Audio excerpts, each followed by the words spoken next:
In this video, I'm going to show you how to buy in Exness. Now, the first thing you want to do, of course, once you're in your personal area, signed into your account, you want to go to Trading and then My Accounts, and you want to open up a real or demo account by clicking this button. So you can watch a tutorial on my channel on how to actually do that in case you are new to this.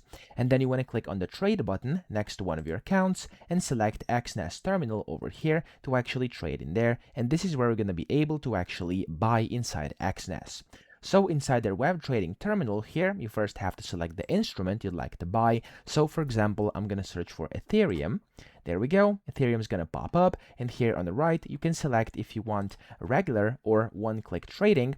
And after this, you can just go ahead and set a market or pending order, select the volume, take profits and stop losses if you want to, click on confirm buy, and there we go. You've successfully opened the position and bought over here on Exness. So that's pretty much it. I hope this video helped you out. If it did, please subscribe to the channel and help me out as well.